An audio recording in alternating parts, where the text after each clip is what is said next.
Okay. Yep, this recording will be saved, of course. You can find all the past streams online in the channel.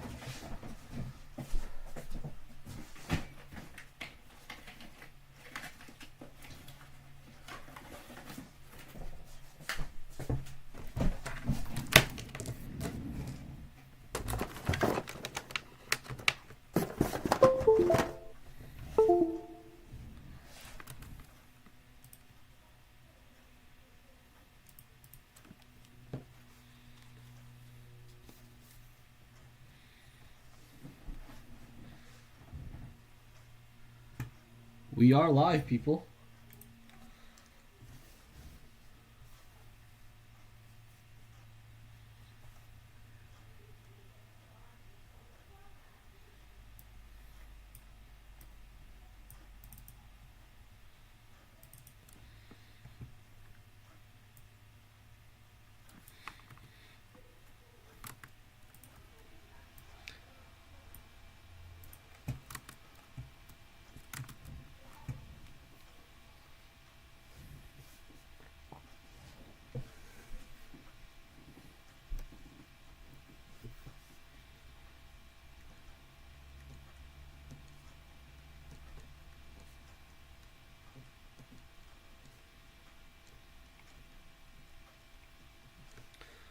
So, we'll be going over units 1 and 2.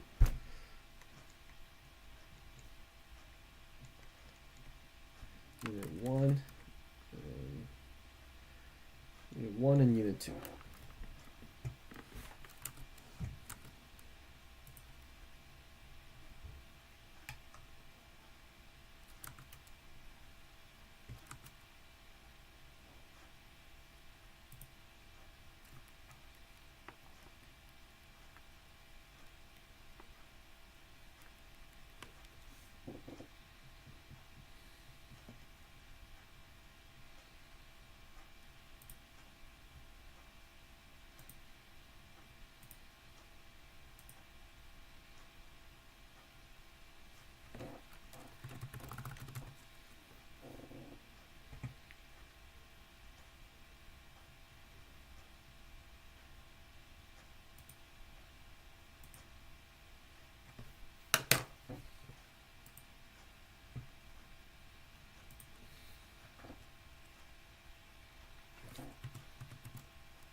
All right, so we'll get started very soon.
All right, yeah, we'll get started. We'll get started soon.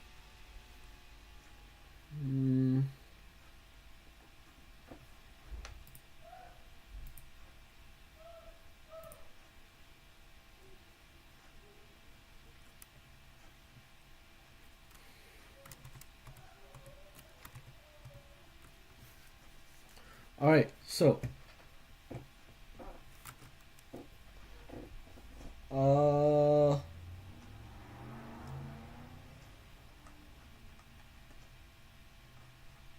first thing is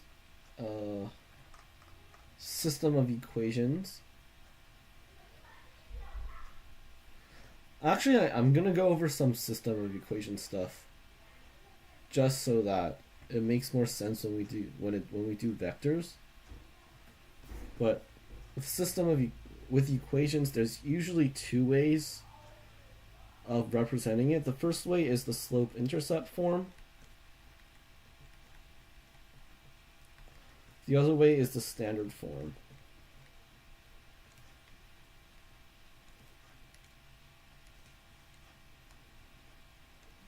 That down here. Start with systems of equations.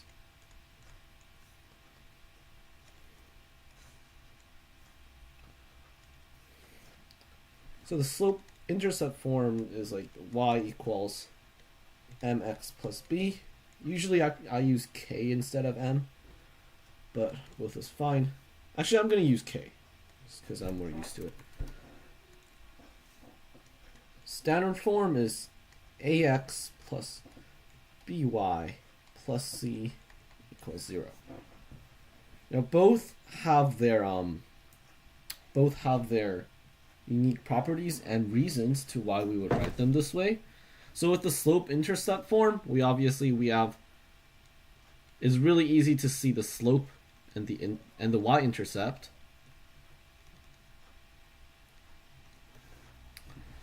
And with the standard form, it's also not that hard to see, because if we want to find the y-intercept, we can just set x equals 0, and then we have by plus c equals 0, and y equals negative c over b.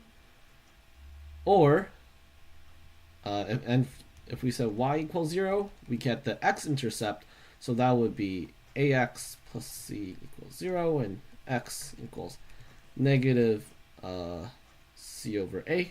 And from that, we can it's pretty easy to get the slope as well. So since we know 2 points, we know the point negative CA0 is on the line, as well as the point 0, negative C over B. That's just a point slope formula. Right? So there's a few ways that we can solve a system of equations. First way is graphing, where you literally graph it, although we generally don't really do that much. Hello everyone, welcome to the stream.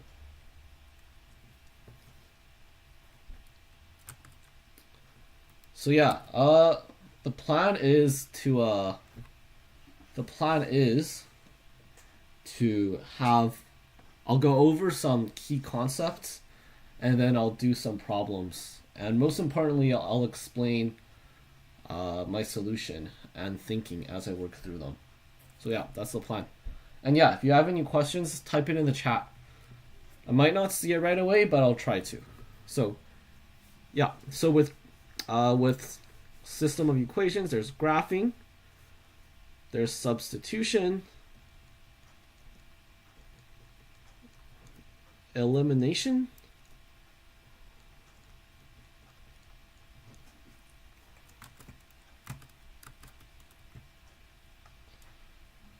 so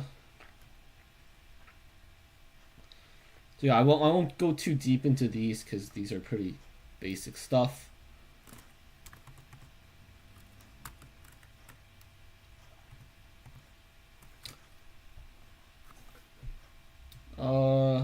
Next thing is numbers, distance, midpoint, number set. Okay, I'll go over that real quick. So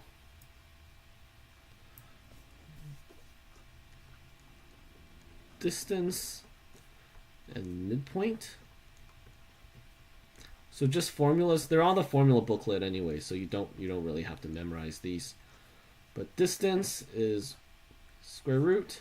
So d equals x1 minus x2 squared plus y1 minus y2 squared. Basically just Pythagoras. Midpoint, so m equals x1 plus x2 over 2, y1 plus y2 over 2.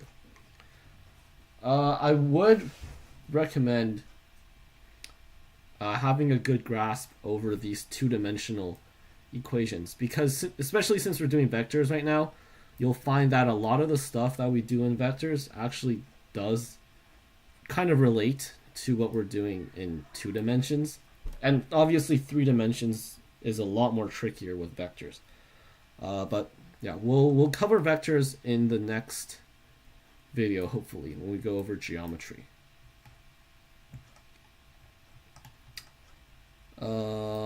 Set notation, set and interval notation.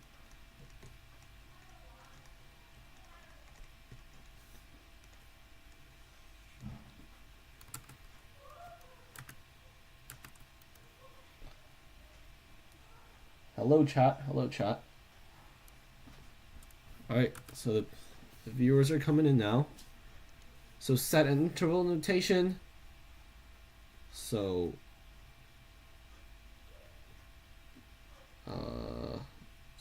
a smaller than equal to x, smaller than equal to b. So this is denoted as b. So a smaller than x, smaller than b. This is denoted as a, b. So if you just want like x greater than a, we can do like a to positive infinity.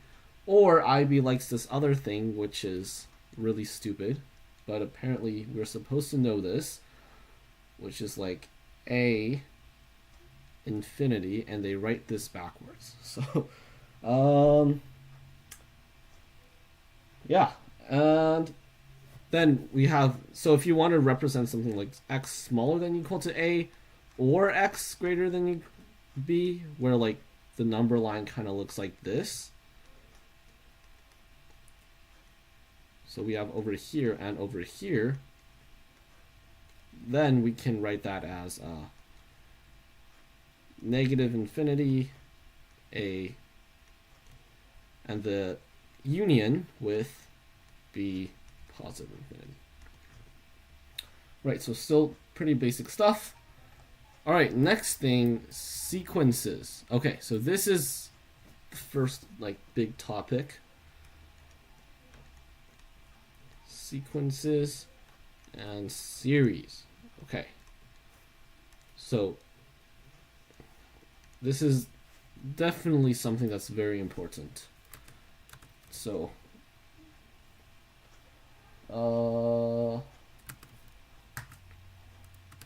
right, so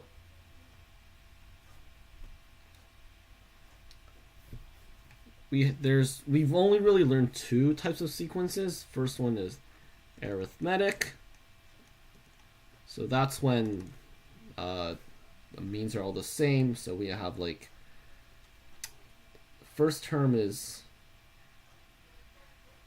say like a0, then a0 plus d, a0 plus 2d, so on and so forth. So basically an equals a0 plus nd. Now note that we're starting with index 0 here. This is pretty important, so just keep that in mind. If we're starting with index 1, you have to shift all the indexes back 1. Then the other one is geometric. So that's a0, a0r, a0r squared, so on and so forth. And once again, an is just a0 times r to the n.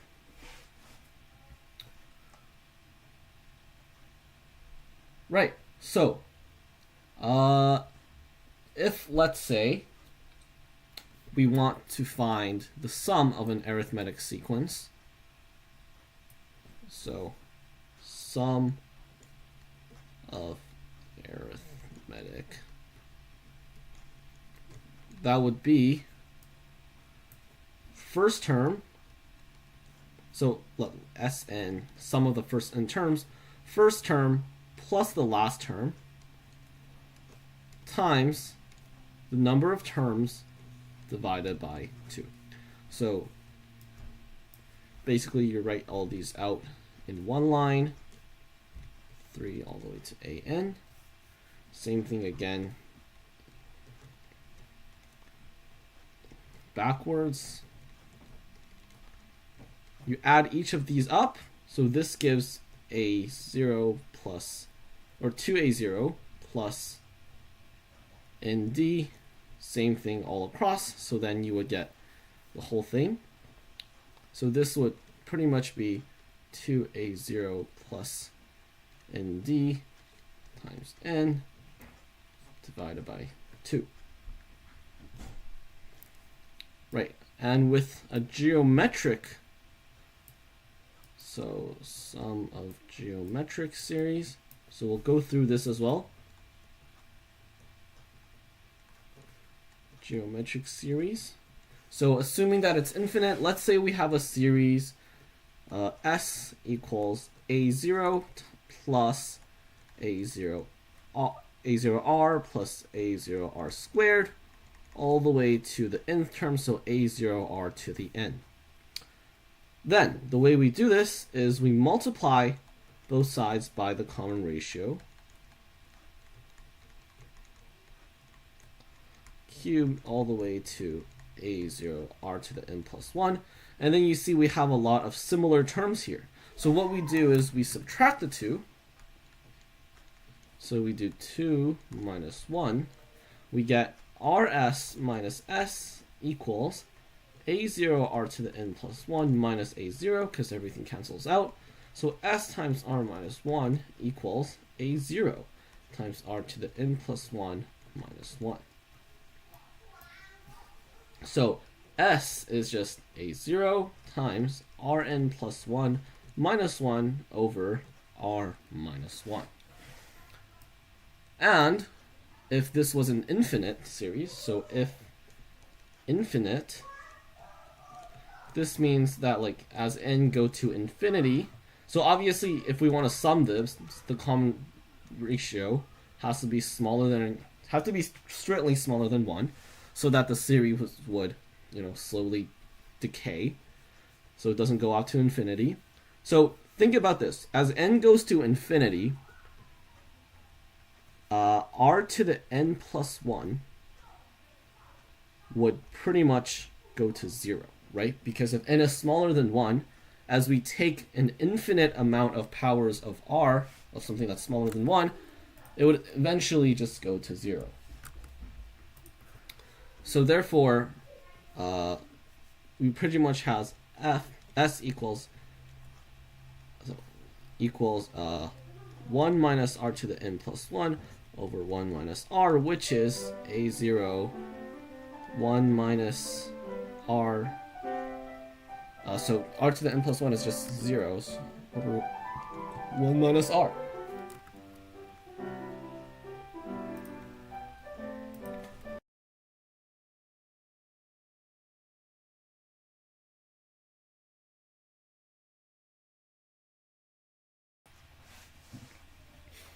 All right, so one more thing that's quite important, I would say, or a cool trick to know, something called an arithmetic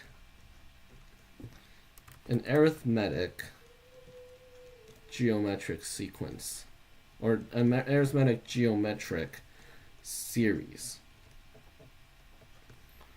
So this is pretty much where you have we'll give an example. So you have like so you have like 1 plus 2x squared, or 2x plus 3x squared plus 4x cubed plus 5x to the 4, so on and so forth. And we'll make it finite just to just so it's like, yeah. So if you have something like this where the coefficients, so you can see the coefficients are in an arithmetic sequence, but the powers are in geometric sequence. So you can see x is still growing exponentially. Dang, my brother is so good at piano. Oh, too bad. I'm muting him. So, did I already review inequalities? No. Set cases? Yeah, we'll cover set cases in a bit. Just going over some sequences and series right now.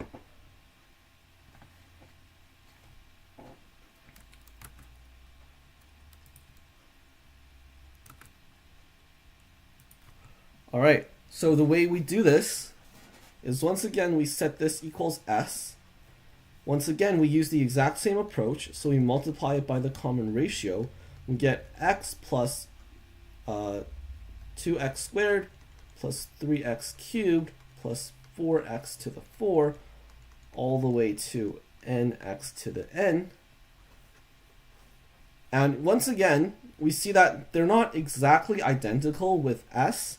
However, if we do subtract them now, so let's do s minus xs, that would be 1 plus 2x plus 3x squared plus 4x cubed all the way to n times x n minus 1 plus, or subtract x, subtract 2x squared, subtract nx to the n. And we can see that this simplifies to 1 plus, so 2x minus x, that's x, 3x squared minus 2x squared, that's x squared, plus x cubed plus x to the 4 all the way to x to the n minus 1 minus nxn. So from here, we can evaluate this using the geometric sequence, which we know is 1 times x to the n minus 1 over x minus 1 minus nxn. And then you can simplify it further from here. But I will leave it as that. So just make sure you know how the geometric series is derived from the first place, and you should be fine if you ever meet any sort of series problem.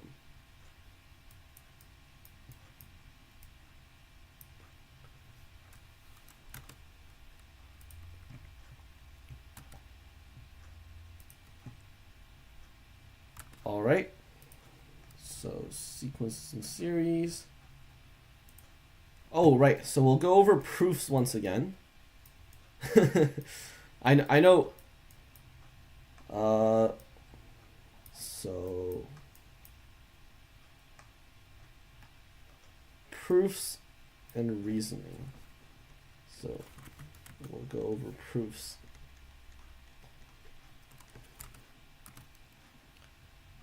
Should I go into detail of the proofs or just like list them out?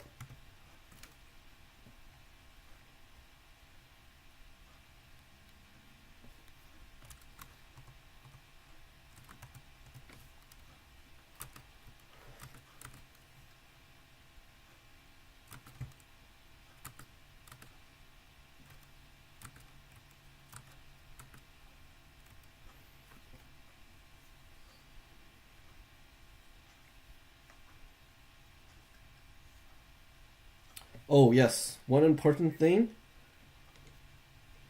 do not work with both sides. I've done this before. I did this on the last math test when I was doing induction. Induction is like the bane of me. Like out of the 4 induction questions we had on test, I've got 3 of them wrong. So it's not because I couldn't do the induction. I've always missed like some tiny step, and then I've got marks off. So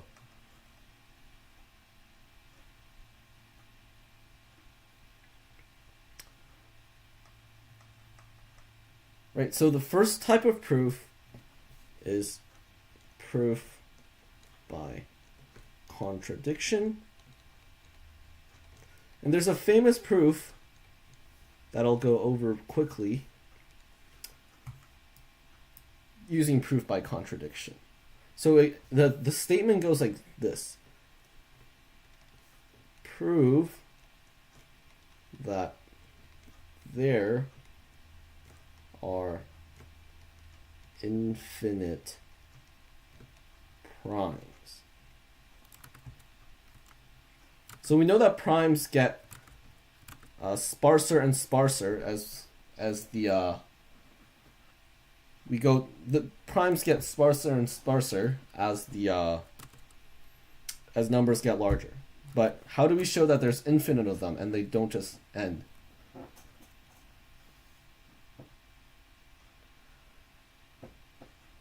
Go deep? Yeah, I'll go deep. Am I going to do work examples like hard questions? Yeah. I'll go over some test questions later. Induction isn't difficult on its own, but it's not too bad on its own. Except it's just like I always mess something up when I do induction. I don't know. It's just me, honestly.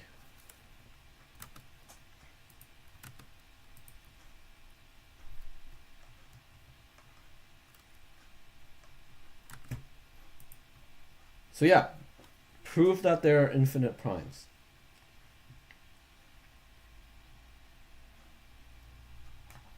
Yeah, no problem.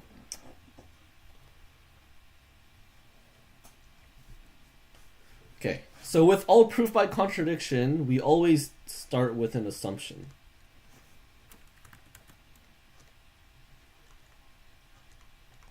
So the assumption, we always assume it to be the opposite. And then we're going to disprove that by showing if that is true, then something goes wrong with our logic. So therefore, the original statement is false. So our assumption is going to be there are finite primes. Right? So this is assumption. We always go the opposite of what's actually what we're trying to prove. So we're trying to prove that there's infinite primes. So we're going to assume that there's finite primes. And then we're going to use that logic. We're going to start there. And then we're going to somehow show that if we assume this, the logic breaks down somewhere. And we get a contradiction. And therefore, the original assumption is false. And in this case, we will show that there's infinite primes. So let's assume that there's finite primes. Therefore, label them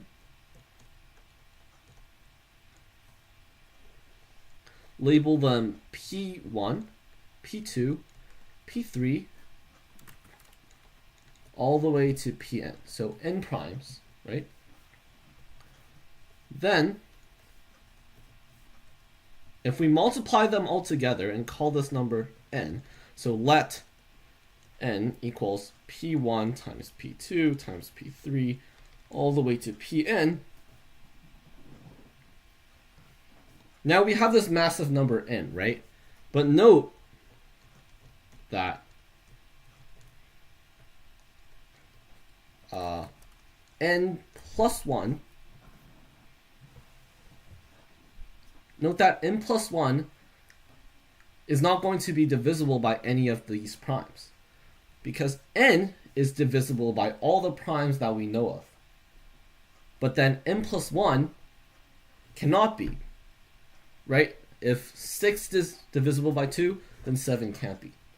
If 12 is divisible by 3, then 13 can't be, right? So n plus 1 is not divisible by any primes, so that n plus 1 must be prime. However, we've just shown, now obviously this n plus 1 is not going to be any of these primes that we've just found. It's going to be massive compared to any of these primes. So therefore, we just found another prime. And therefore, that is a contradiction. And therefore, the original assumption is false, and therefore, there are infinite primes.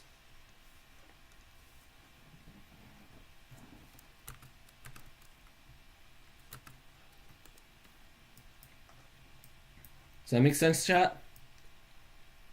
All right, I'll share this whiteboard with you guys. I'll share the whiteboard so you guys can you guys can come and see it as well.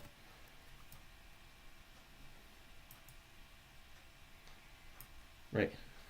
Next one is proof by induction.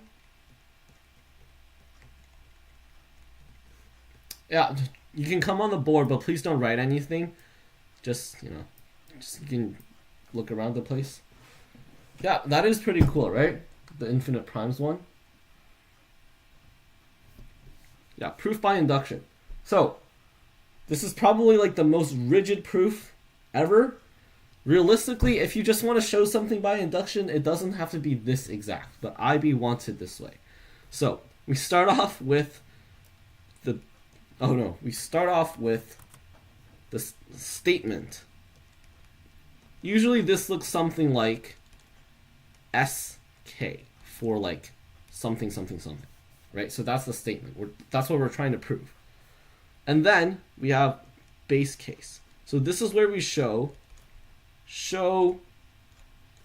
S1 is true, right? And then we have the induction step. So in the induction step, we have to assume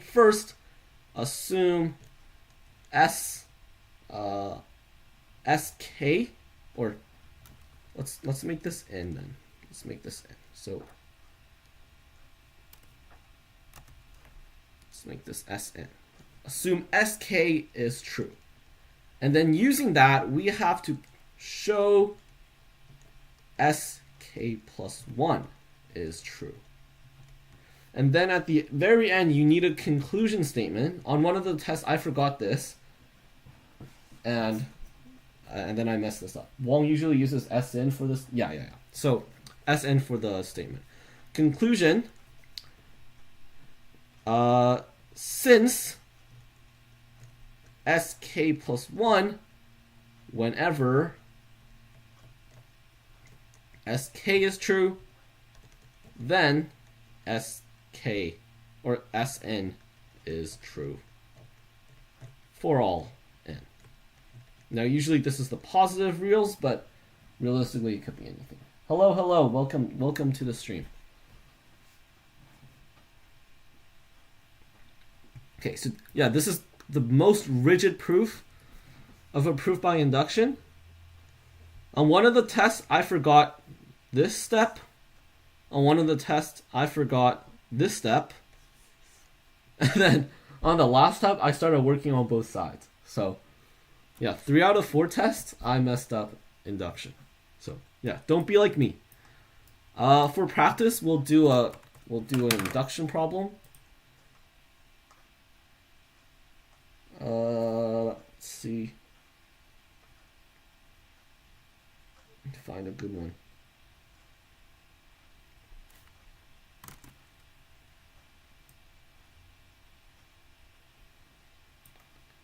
Okay, so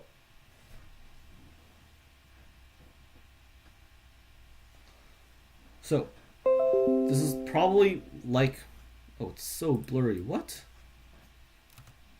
Okay, let's try that again. Why is it so blurry? What? Oh, come on.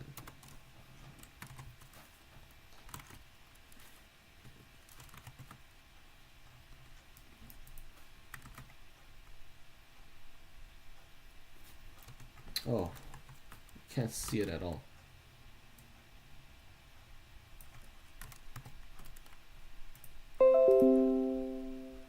Maybe paste or something? Can only do this.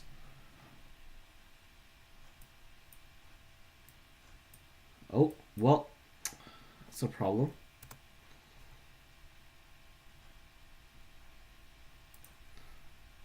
Okay, let's find another one then.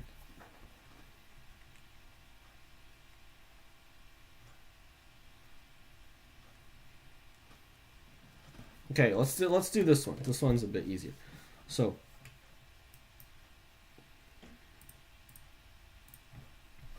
show that the sigma of r times r factorial from n equals, or r from 1 to n is equal to m plus 1 factorial minus 1.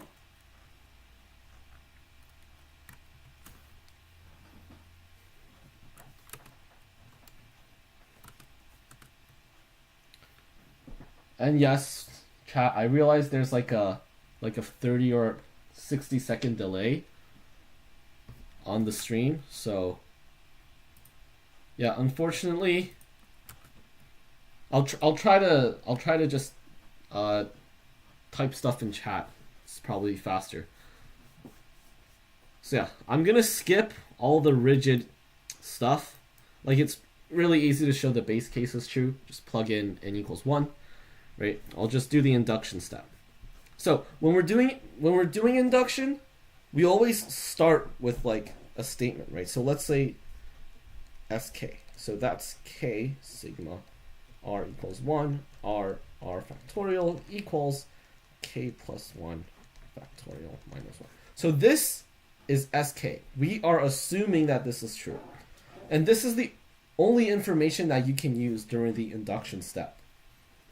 So we want to somehow go from here to sk plus 1. So I'll write sk plus 1 over here just so you can see what it looks like. So plus 2 minus 1.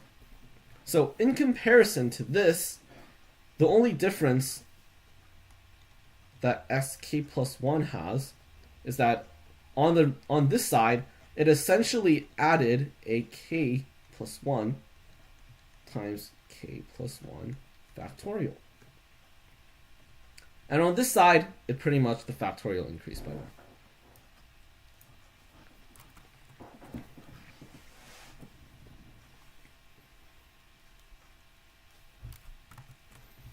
So we're gonna use this information. Now we can't work from both sides, remember, but we can start with this. So note that the sigma from r equals 1 to k plus 1. So that's sk plus 1, the left side of sk plus 1. This is equal to the sigma of r equals 1 to k.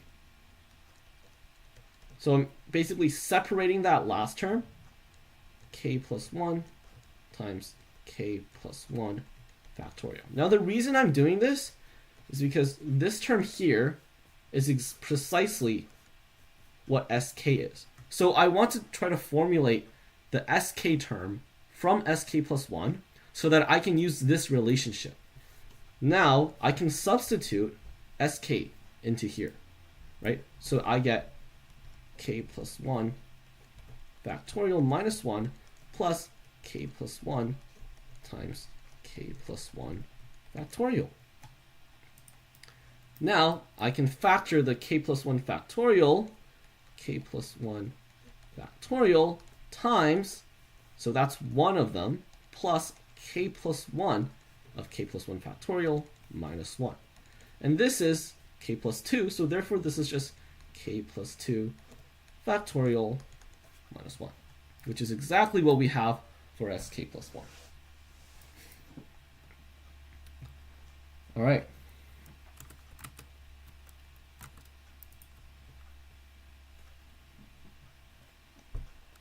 Hello, welcome to the stream, everyone.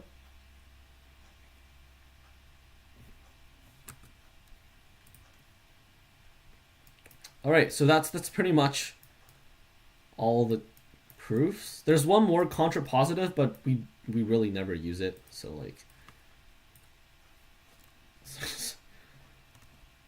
yeah. Okay, let's move on to the next thing. Quadratics. Okay, so I'll write it down here.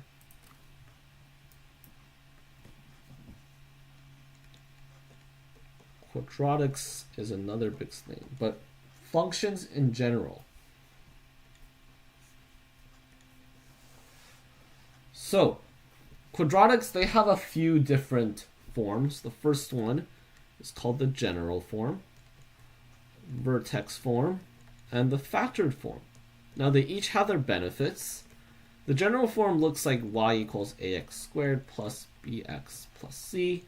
Vertex is a equals ax minus p squared plus q. And the factored form is y equals a x minus r1 x minus r2. So in the general form, it looks simple. That's pretty much it. And and c is the y-intercept, because if we let x equal 0, we get y equals c. With the vertex form, we get the vertex to be precisely pq. So this is good for graphing, right? Especially, we can just look at A and determine the shape. Factored form is good for finding the x-intercept. So R1 and R2 are the two roots, and they're also the x-intercepts. So R1 and R2 are essentially the solutions to a quadratic. And something to point out here is that a quadratic can only have two solutions, right? Sounds obvious, yeah? But the same thing goes for cubics. A cubics can only have 3 solutions. A quartic can only have 4 solutions. This pretty much comes down to a polynomial of degree n can only be written as like a x minus r1, x minus r2, all the way to x minus rn. It has to be written in this form. And then r1, r2, rn are the roots. You can't find any more. It's possible that some of these roots are the same, and therefore you get less of them, but it's impossible for the roots to be more than n.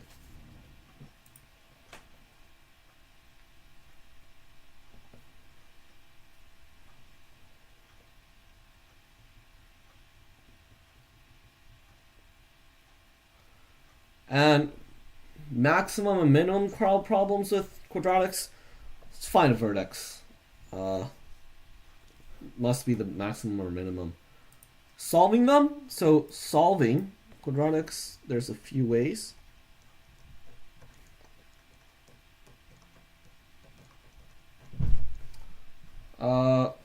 First one is factoring. So factoring is what you should always be doing, right? If you can find a good way to just factor it, always factor. It's always going to be the fastest way. And usually it's not that hard to see. Like when the numbers are like in the hundreds, maybe you might not want to do factoring. But if it's in like the tens, then definitely always try factoring. Next one would be completing the square. This one is less used simply because, well, ax squared plus bx plus c. Simply because if you want to complete the square, you need to like divide a over to like this thing, right? And then you get these really ugly fractions if a is not like 1 or something. So it's generally we don't use completing the square. But if you see that a is 1, or a perfect square for that matter, and you want to use completing the square, go for it.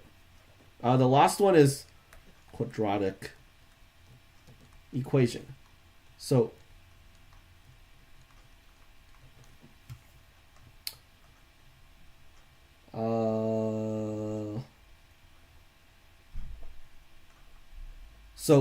I'll just list the quadratic equation right here without proof. But if you want proof, you can search it up. You basically just complete the square on ax plus bx plus c equals 0. But the quadratic equation is x equals positive negative equals negative b plus minus the square root of b squared minus 4ac over 2a. So for equation like ax squared plus bx plus c equals 0. Now obviously if you have it in the factored form like this, you can read the roots right off the page, right? That's the easiest. And if you have the vertex form, well, then the roots have to be centered at P, right? Because of the symmetry of a parabola. And specifically here, delta is b squared minus 4ac. And depending on the sign of delta, if it's equal to 0, greater than 0, or smaller than 0, no roots, one double root, or two distinct roots.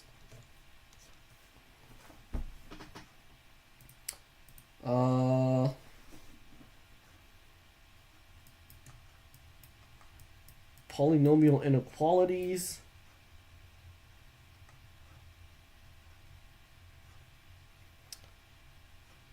I'll skip this. Rational equations.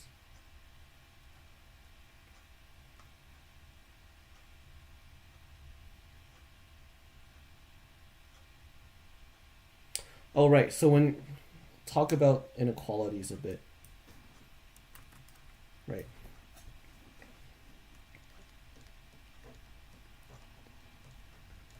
So inequalities. So when you're dealing with inequalities, the one thing you want to avoid is avoid multiplying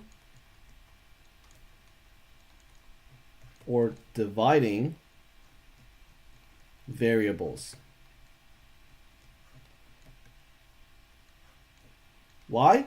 Because when you have an inequality, let's say you have like x plus 4 over x minus 3 smaller than 2. So you might be tempted, if this was an equation, to just multiply both sides by x minus 3. And then you get a linear equation, which is really easy to solve. But the problem is, when you're dealing with inequalities and you multiply a variable over, especially like x minus 3, right?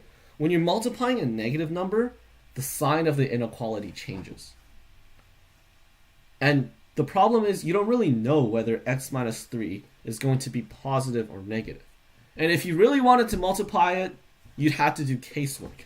And that's generally what we're trying to avoid, right? If we can avoid solving the equation twice, let's avoid solving it twice. So in this case, what we can do is we can subtract 2 from both sides.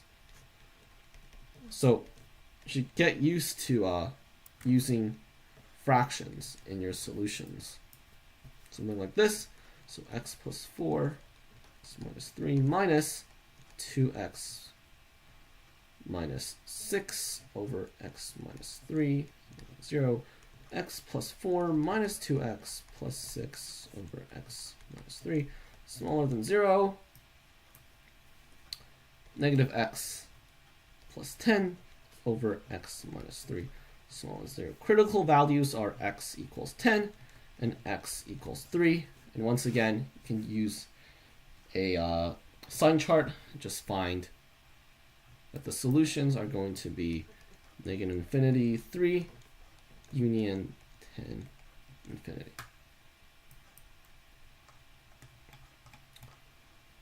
Right. Let's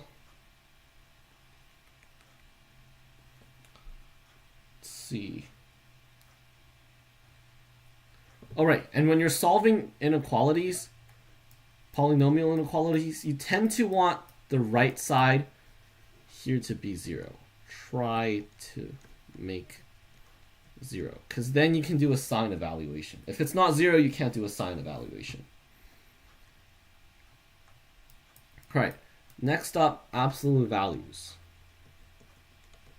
Absolute value equations. So this is where you're kind of forced to do the casework. You don't really have a choice.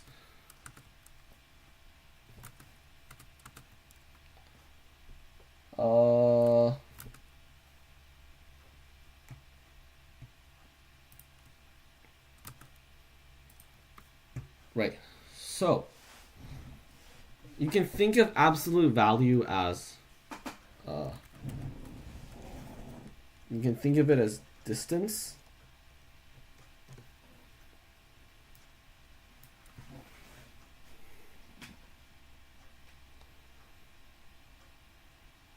So,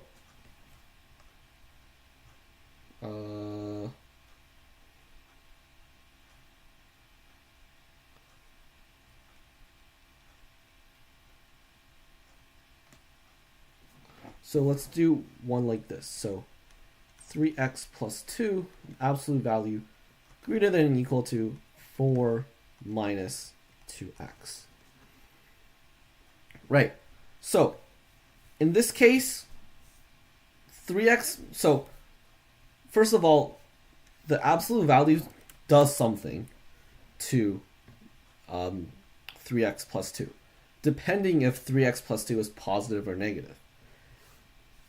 In general, if a is greater than 0, then the absolute value of 0, of a is just a, right? That's pretty self-explanatory. If a is less than 0, then the absolute value of 0 of a is actually negative a. For example, for negative 5, the absolute value of negative 5 is negative 5, which is 5, right? Basically, when a is negative, or whenever is in the absolute value is negative, you have to flip the sign. So in this case, we don't really know if 3x plus 2 is going to have its sign flipped. So we have to do casework. So case 1 is going to be 3x plus 2 greater than or equal to 0, and the other case is 3x plus 2. I'll write case 2 is 3x plus 2 smaller than 0. So in the first case, we can solve for a range of x. 3x greater than or equal to negative 2, x greater than or equal to negative 2 over 3. Then for the other case, it's obviously defaulted to x smaller than 2 over 3. Right. So in this case, we're given this now. Therefore, we can use the fact that 3x plus 2 is greater than or equal to 0. So we can remove the absolute values without harm. And then we get this. Now I'm going to highlight this because this is important to take into consideration at the very end. 3x squared greater than or equal to 4 minus 2x. So then we have 5x greater than or equal to 2, x greater than or equal to 2 over 5. And for this case, when we're removing this, we get negative 3x minus 2 is greater than or equal to 4 minus 2x, right? The negative sign now comes into play because whatever's in the absolute value, 3x plus 2, is negative. So therefore, we have x is less than or equal to negative 6. So therefore, I'm going to highlight this one as well. You want to keep your initial condition there because at the end, we need to take the union of these, or in the intersection of these. So where do these intersect? X greater than or equal to negative 2 over 3, x greater than or equal to 2 over 5. Well, that's just x greater than or equal to 2 over 5. And for this case, same thing, we take the intersection of these, which in this case is x smaller than or equal to negative 6. So the solution for the whole thing would be x is in the range of negative infinity, negative 6.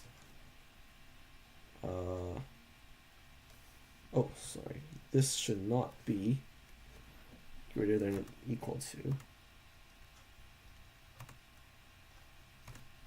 This should just be less than. Right. It goes this way, right? Yeah. Oh, no, it's right. Never mind. So, and the union of this and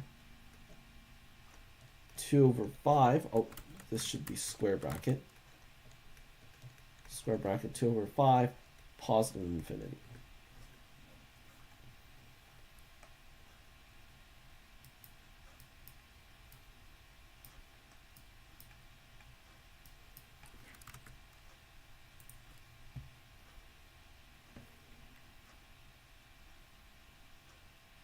Is it not negative 6? Did I do something wrong?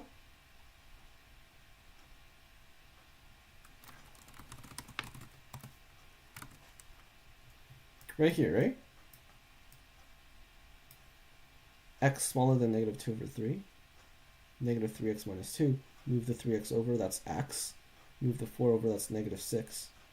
Yeah, x smaller than or equal to negative 6. Is that not right?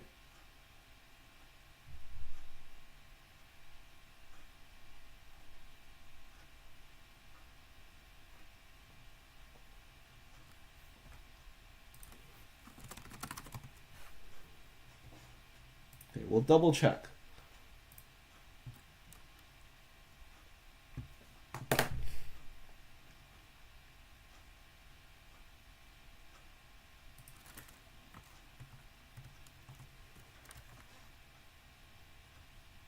Oh, okay. Okay. Yeah, we're good. Okay. It's all good. Alright, moving on.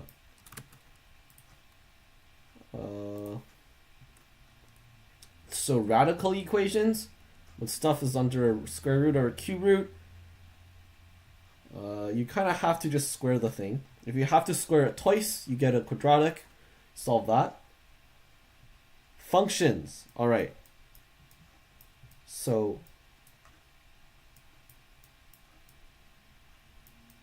we'll go here.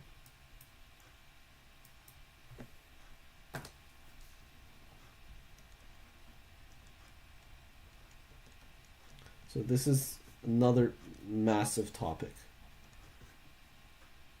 So obviously there's some graphs that you should know by heart, such as parabolas, absolute values,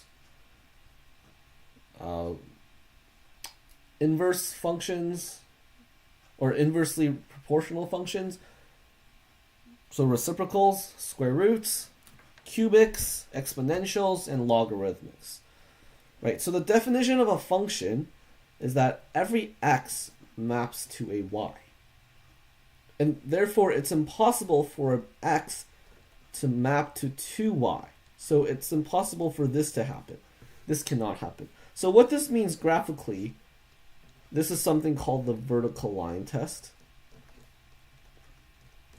So what this means graphically is that you can have a graph that does this. Because if we take a vertical line like that, that's going to intersect here, here, or here. So that means this x value, when you plug it into the function, is going to give 3 values. And that's not a function anymore, pretty much. So if the function does not pass the vertical line test, it's not a function. But something like this, that's a function, right? Now, if the function doesn't pass the horizontal line test, then it doesn't have an inverse. Because you're pretty much saying that, like, you know, you're taking the y for the x. So this y value, when you plug it into the inverse, gives 2x values. So therefore, this function is not going to have an inverse.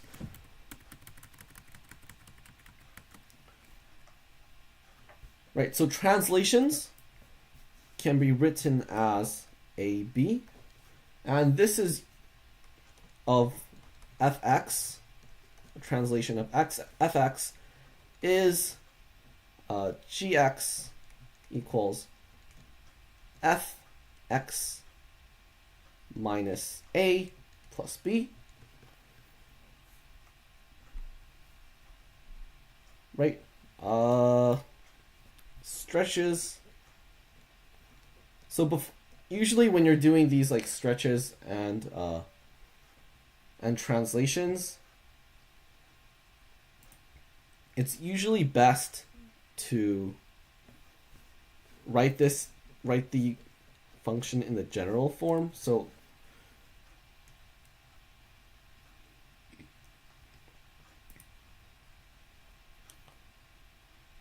let me find that general form. All right, so gx equals a f 1 over b x minus P plus Q, where A is the vertical stretch, B is horizontal stretch, P is the horizontal translation, and Q is the vertical translation. Now take specific note that the B here is reciprocal and the P here is negative.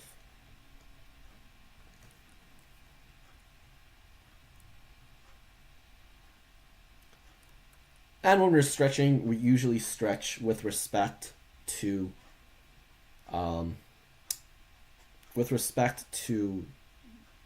x equals 0, or the y-axis. If you're not, it's usually best to move the graph so that where you're stretching from is at the y-axis. Stretch that and then translate it back.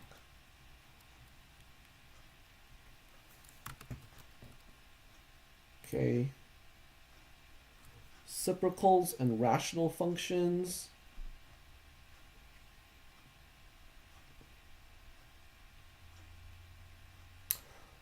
Oh yes, make sure you know how to find asymptotes.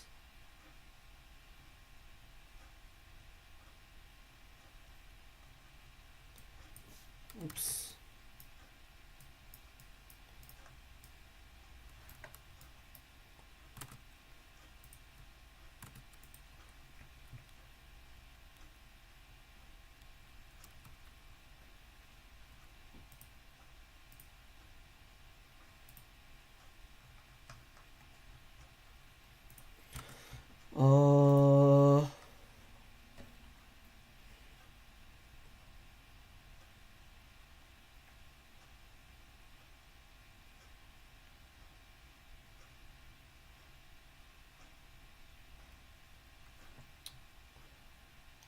Right, so basically there's asymptotes where the denominator equals 0, because it kind of peaks towards infinity.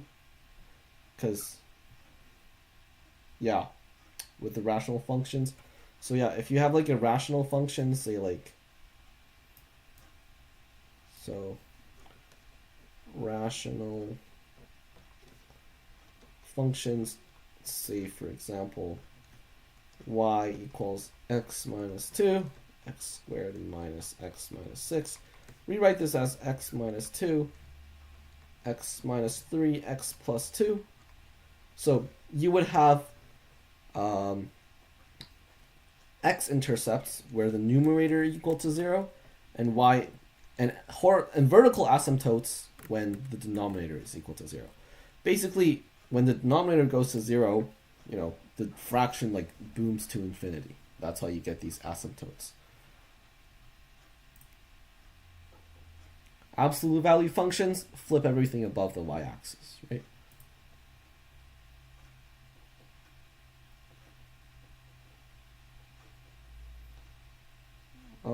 Composite functions. So when you do something like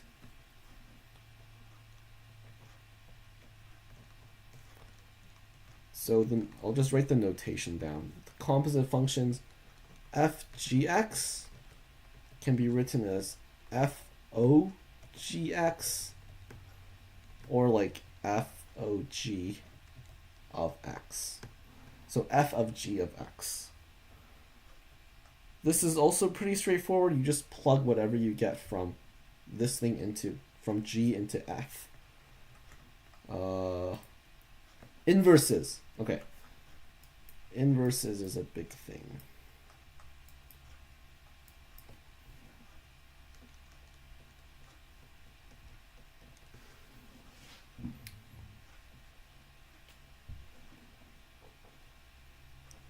So to find the inverse, swap y and x. Now sometimes this doesn't work. So if swapping y and x doesn't work, then you're going to need to use the fact that the inverse function of fx is equal to x. Or f of the inverse function of x is equal to x. Use that and you're going to have to solve that, pretty much. So that's pretty much it for inverses. Obviously, know the horizontal line test. Some functions don't have inverses. Some functions only have inverses on specific definitions.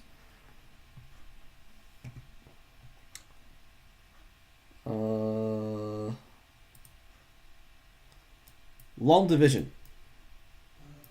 Okay.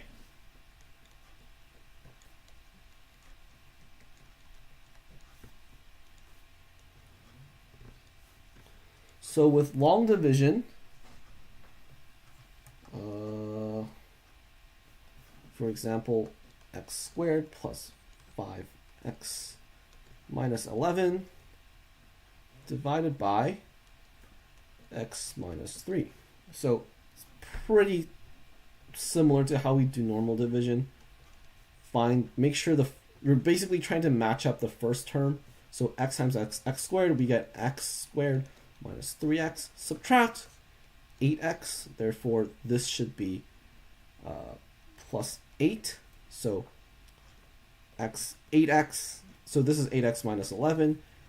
8x minus 24. Subtract once again negative 11 minus negative 24. That gives positive 13, right?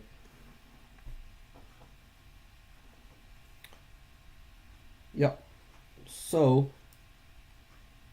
therefore, this is equal to x minus 3 times x plus 8 plus 15.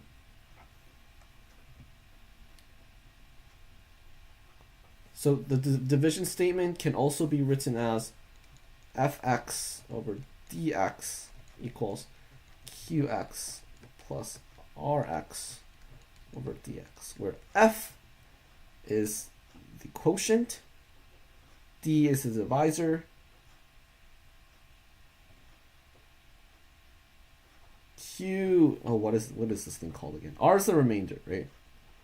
Yeah, R is the remainder, and q is q is the quotient. Sorry, q is the quotient. That's the divisor, and that's the dividend. So that's the big number, basically. And that's the remainder.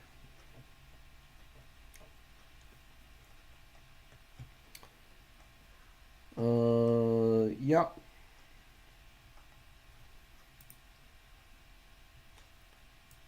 Factor and remainder theorem. Okay.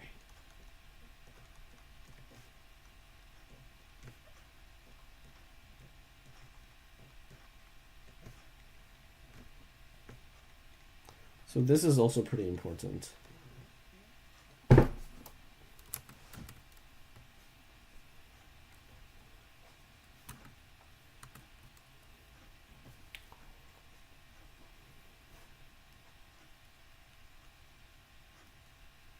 So pretty much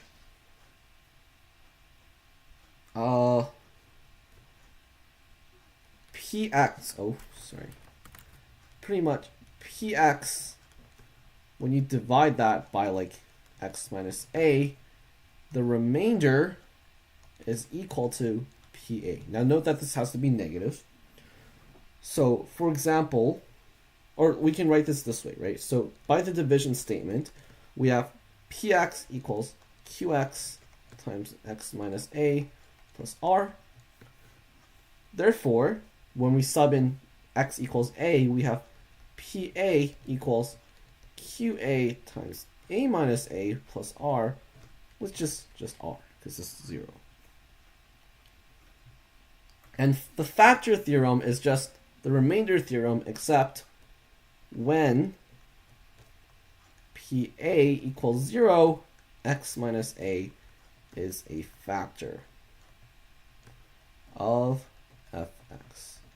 Because p of a is the remainder, therefore when the remainder is 0, it must be a factor, right?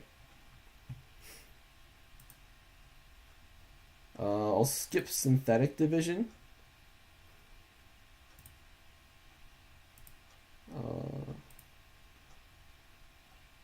Rational root theorem. Okay, this is also something that's important to know.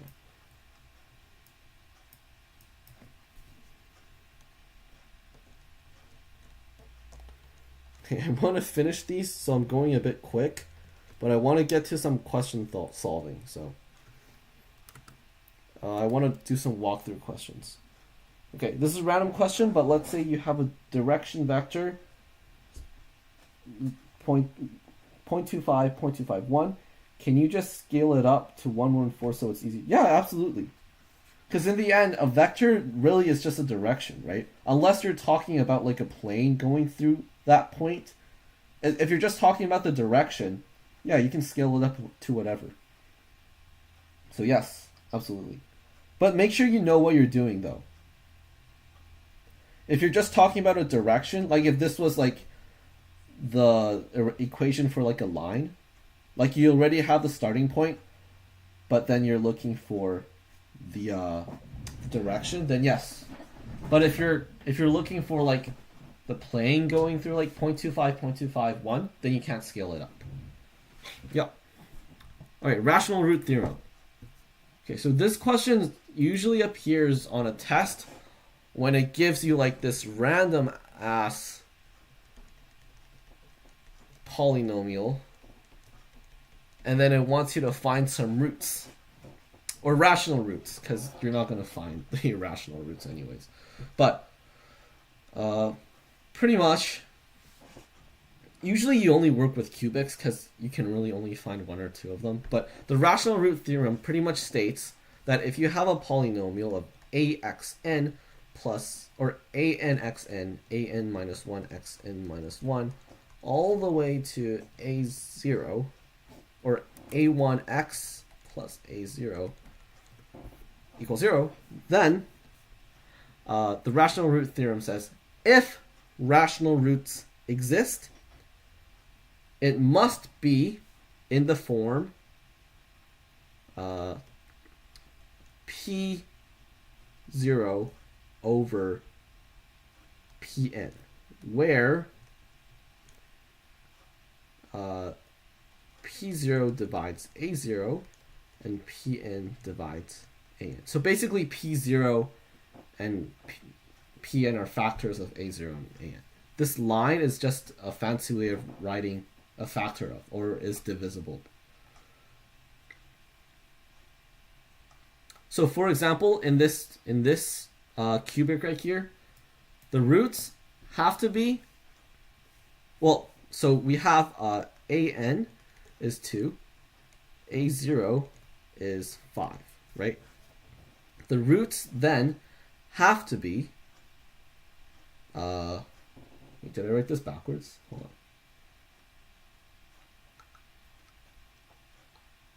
No, I'm good. Okay. So the roots have to be like, so the factors of 2 are -2, -1, 1, and 2. 5, for the factors of 5 are -5, -1, 1, and 5. So it has to be like a factor of a0 over a factor of p0. So the only roots can be -5 over 1, -5 over 2, -1 over 2, -1, and the positives. So 5 over 2, 1/2, and 1. And then usually you try all of them, find which one works, and boom, you have one of the roots. And if the original function was a cubic, you can then factor that out, and then you'd be left with a quadratic, which then you can solve. It doesn't matter what the quadratic is, you'll always be able to solve it, right? Okay, last thing with functions is some, I'll just say Vieta. So Vieta's theorem. Sum and product of roots. Now, this is actually on your formula sheet, so it's not necessary that you remember this, But basically, let's say you have a function in factored form that looks like ax minus r1, x minus r2. So a polynomial of degree n with n roots, notably r1, r2, all the way to rn. Then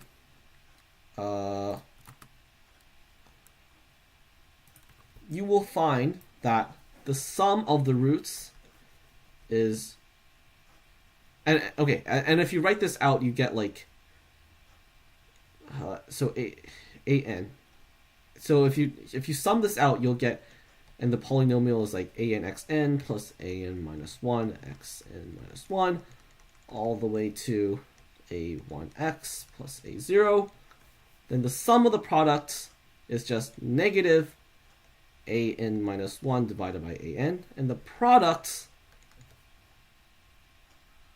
I guess it depends on n, right? Yeah, it depends on n. Okay, so okay, I don't want to get this wrong, so I'll get the formula sheet.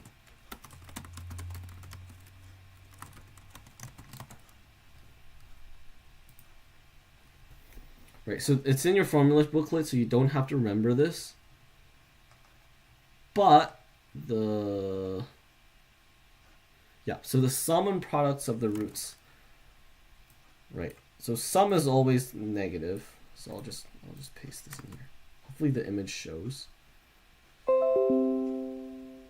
No, it doesn't. Okay, I'll write it down though. So the sum is always negative an minus 1 over an. And the products is always negative 1 to the n a0 over an. So this is like super important when it comes to functions. And to wrap things up with functions, we'll do, or actually, yeah, we'll do one more. We'll do a practice problem. So this is called root manipulation. So the technique to solve this problem is called root manipulation. And I'll get the question up.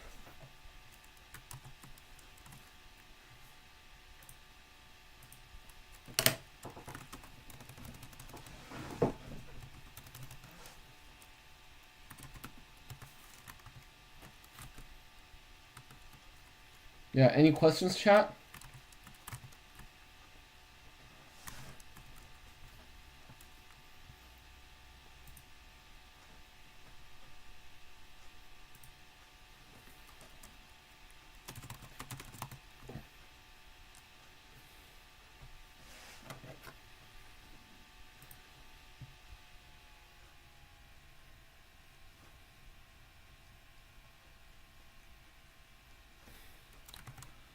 Or, I guess, let's just say you have a polynomial. So you have a polynomial fx, right? That you know has roots r1, r2, r3, r4, all the way to rn. Create a polynomial with roots 1 over rn plus 1, 1 over r2 plus 1, 1 over r3 plus 1, 1 over r4 plus 1, so on, and 1 over rn plus 1.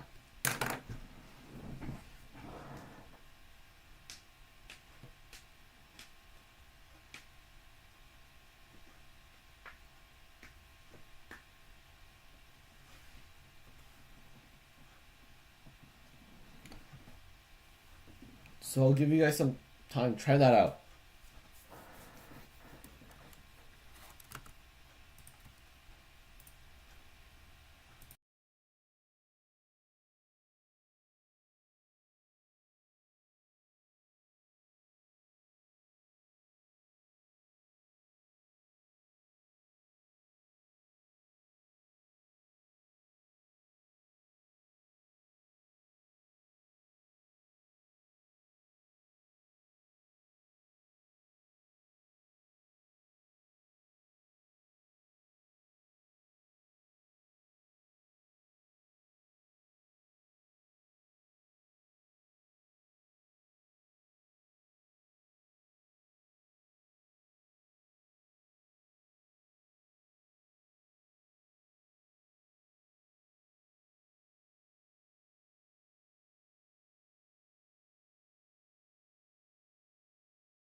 Okay. I'll reveal the solution, or more so the thought process. So we want to create a polynomial, let's say gx, such that when we plug in these roots, we get fx. So, well, the logic is so that when we plug in these roots into gx, we somehow end up with fx. And therefore, this must be, these must be roots of gx. So the way you do this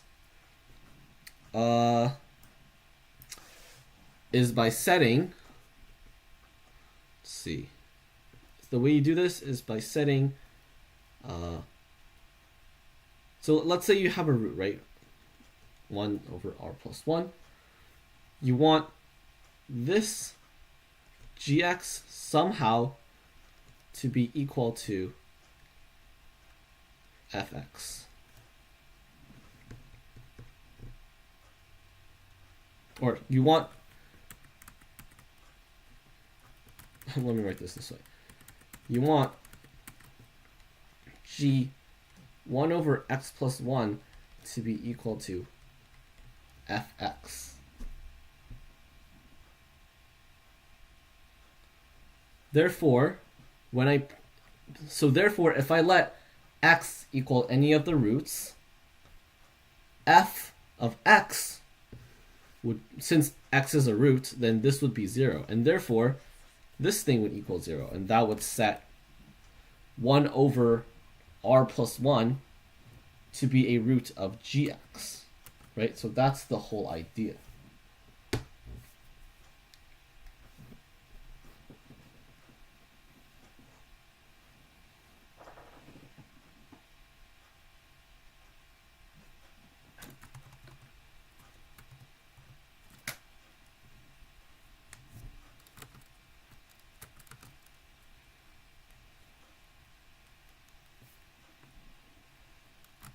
So a little bit abstract, but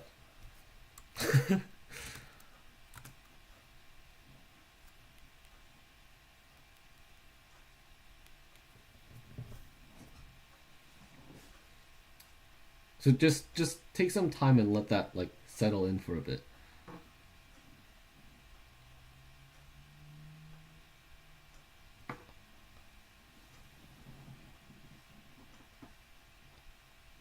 Is this like a 6 to 7 question? This is definitely a 7 question. This would definitely be like the 7 question. So we had a similar one on a previous test. So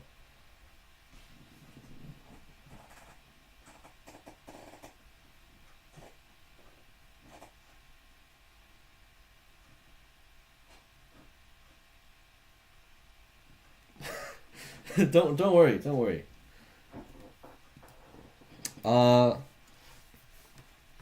So the key here, or this is root manipulation, right? So we want to manipulate the roots so that it turns into one of the ones that we actually want.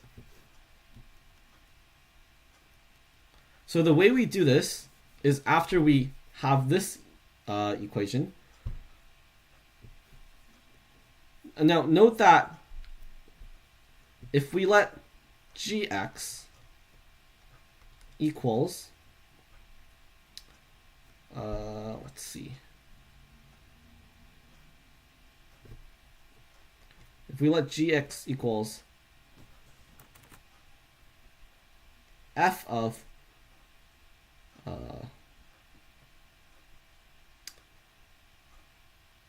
1 over x minus 1, that would be the answer. So the reason why I did this, I'll just show you first, is that this would mean that g of 1 over x plus 1 equals f of 1 over x plus 1 minus 1, which is 1 over f of 1 f of just x plus 1 minus 1, which is fx, which is just what we wanted. Right? We have this relationship, and therefore we found g of x. Now, you wouldn't actually do this, like you can't just look at it and find it. So we'll derive it. So the way we do this is we've let 1 over x equals y, right? So essentially we want to go from here to here, but we want a relationship relating, or we know the relationship relating this with this, but we want to go from here to here. So if we set this 1 over x plus 1 equals y, and we solve this for x, we'll find the relationship. So we can take the reciprocal of both sides. X plus 1 equals 1 over y. X equals 1 over y minus 1. And that's y. And y is realistically just a dummy variable. But so this means that gx equals f of 1 over x minus 1.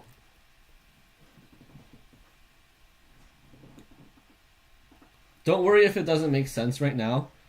It's a process that you just have to understand. So you can watch this again and go through the parts. So yeah.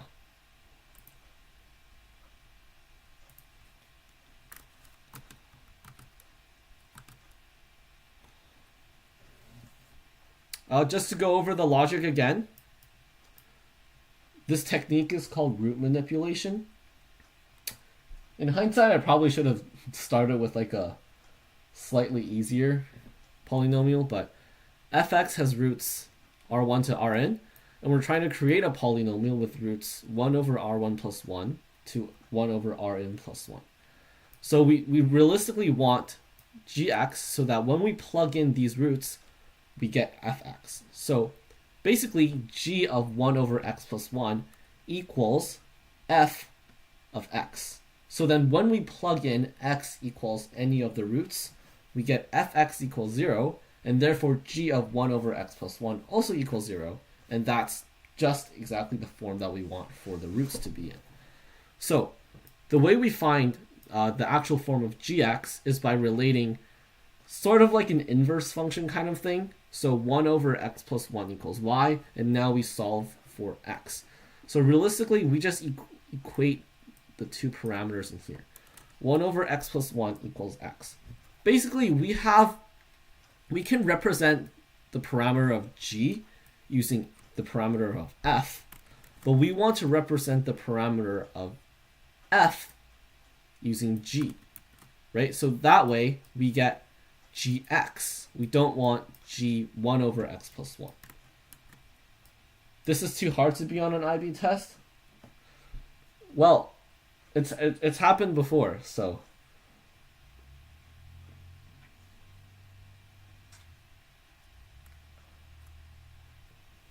it has occurred on one of our tests. So I agree. I personally think that this question is too hard to be on an IB test. But it appeared so.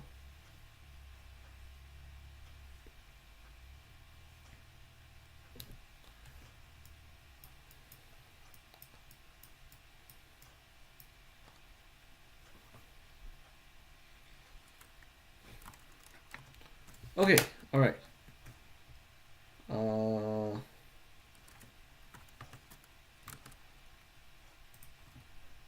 I will choose a few questions.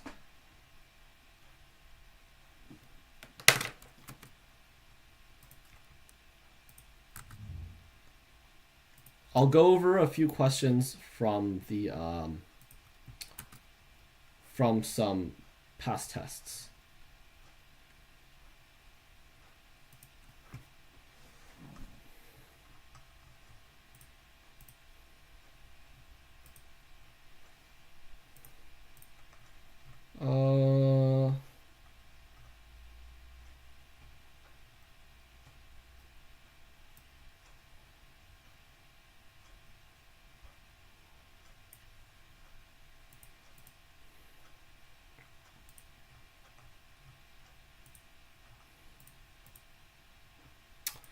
Give me a second while I find it.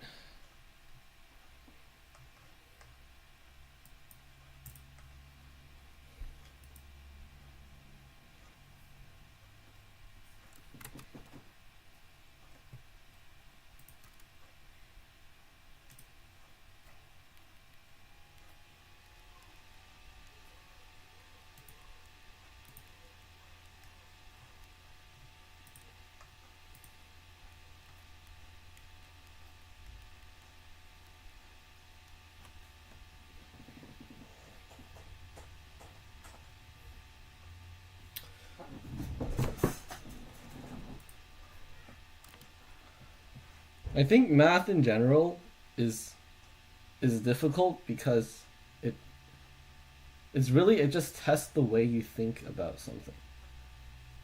Like the content, the actual content, we've all learned it, but it's just how you're able to apply how you think and how you approach the problem that changes it for people.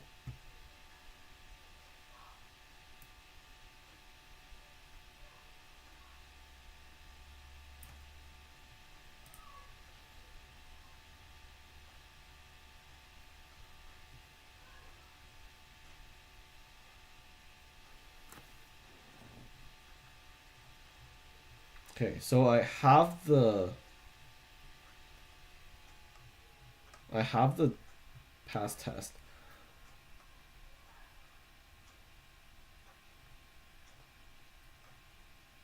So I believe paper 3 is the hardest one, right?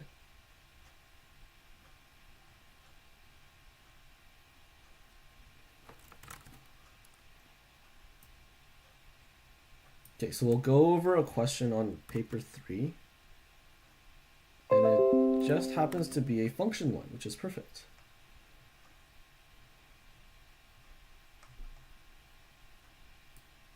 And you can't see it at all. Okay, that's perfect.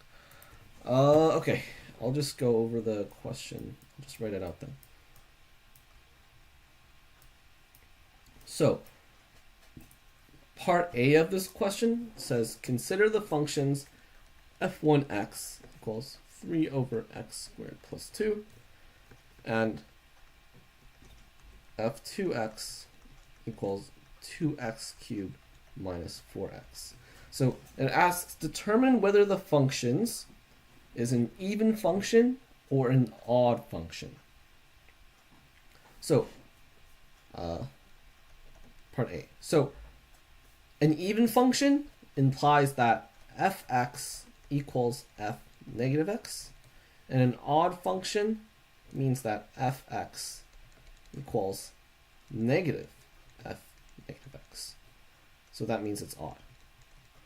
Essentially, even function means it's symmetric along the y-axis, and an even function means it's not. So basically it goes like, and an odd means that it goes like, it would go like that. So it's like, kind of like a rotation sort of thing.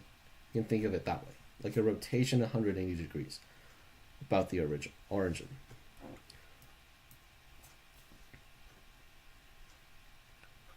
So, yeah, so f1x. First, f1x. Now we see there's only an x squared in here. So f1x equals 3 over x squared plus 2, which equals 3 over negative x squared plus 2, which equals f1 of negative x. So therefore, f1 is even. Now the other one is f2x equals 2x cubed minus 4x, which equals negative 2 negative x cubed minus negative 4 negative x, or I'll just say plus, sure, which equals negative of f2 negative x. So therefore, f2 is odd.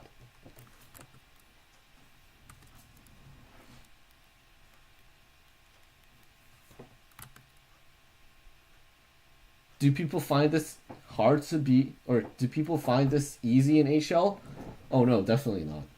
It's probably one of the hardest concepts you will see on an IB test. That test was brutal though. So,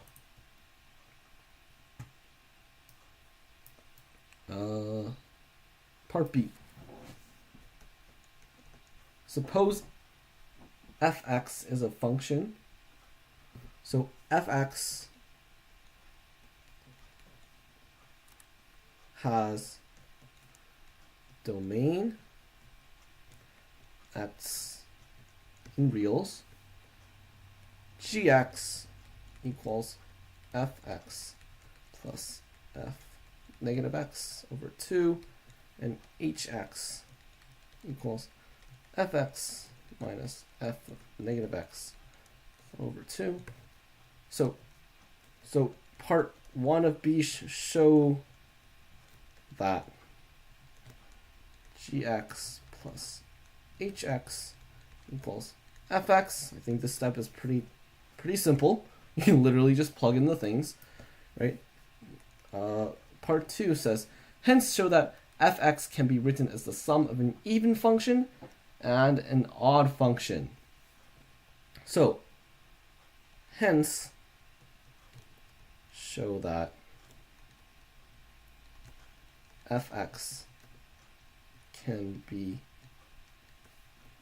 written as the sum of an even and odd function. So, with fx, with part 1, since it says hence, that means we're obviously going to be using what we got in part 1. And that's saying gx plus hx equals fx. Now, judging by saying that the sum, we want to write fx as a sum of an even and odd function, it probably means that it wants us to do something with gx and hx. Specifically, one of gx and hx is odd and the other one is even. Now, once again, we can show, if we look at this, we can see that if we look at gx first, if we sub negative x in, this becomes f negative x, and this becomes fx. And that's the same as gx. So therefore, gx is even. And for hx, if we sub negative x in, so h negative x equals f of negative x minus f of x. And that just happens to be, I'll write this out so that it's more clear. So h negative x equals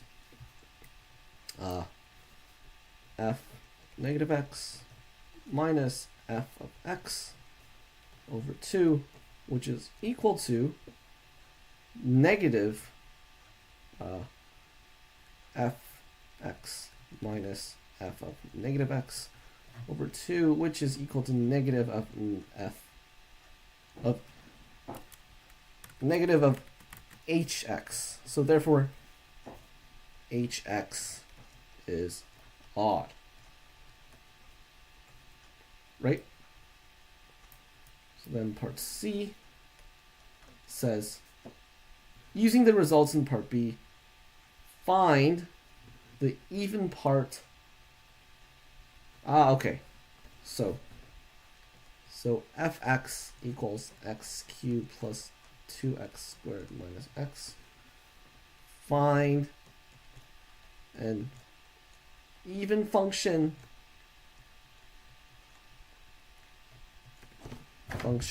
g and odd function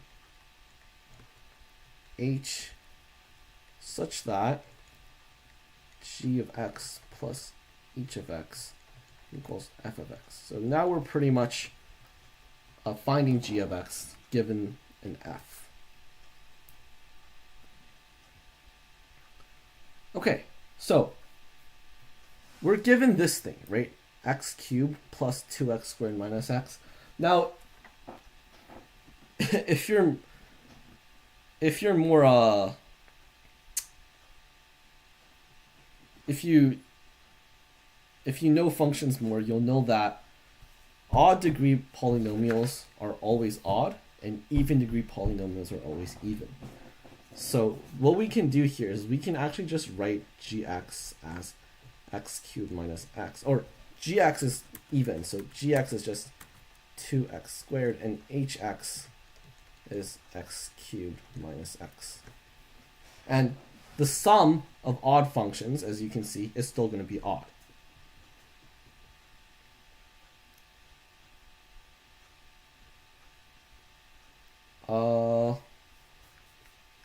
Is there a good way to find this if you don't know that fact?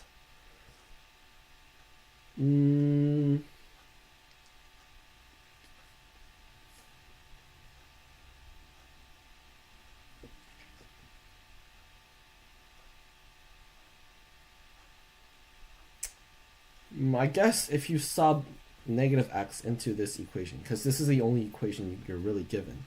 Since gx is even, we get that this is just the same thing, but hx becomes negative, so minus h negative x equals f of negative x.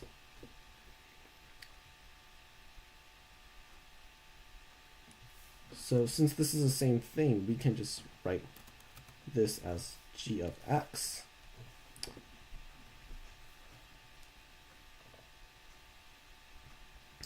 So yes. Okay, so we can still solve this. The way we do this is by substituting. So I'll move this up here for now. But the way we do this is so this is like the only equation that we know, right? Sub x, because, okay, here x is pretty much a dummy variable. X works for all numbers. So I can let x equals negative x. So therefore I'm going to have g of negative x plus h of negative x equals f of x. And then we have g of x, since g is even, minus g of h of x, because h is odd, equals f of, or this is negative x, f of negative x. Now we know what fx is. This is just x cubed plus 2x squared minus x. F negative x is just negative x cubed plus 2x squared plus x. Now, since we have a system of equations in g and h, we can now solve for g and h. In particular, we can just add these two. So 1 plus 2. We get 2gx on the right side equals 4x squared, because the x cubed and x terms cancel out. So then gx is just the even function, which is 2x squared. And from this, hx equals x cubed minus x. So in this question, the key here was to utilize the only information that you're given, and that is gx plus hx equals fx. So the first step when you see a problem is you want to algebraize, or you want to write down your relationships in math terms, because then it'll be much easier to see relationships after you've written them down in math terms.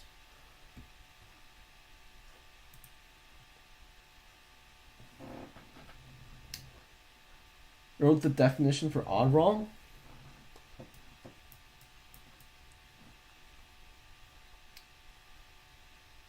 Did I somewhere?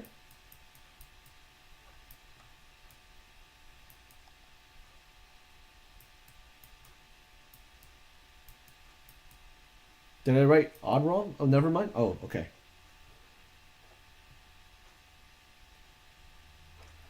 Yeah, so that's the key to doing this question.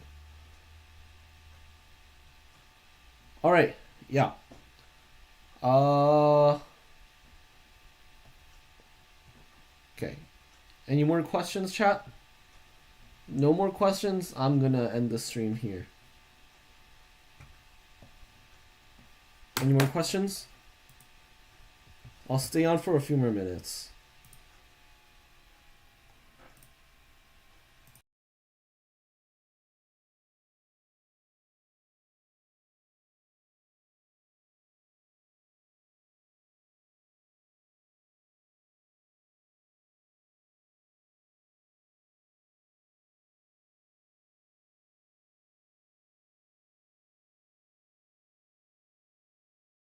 Yeah, no problem. Of course. Happy to help.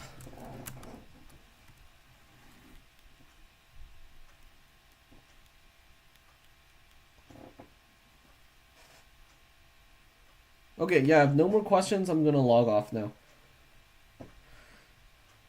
Alright, live stream will be saved on the channels. You can watch it whenever you want. I'll share the link of this board again in the chat for anyone that wants to see it.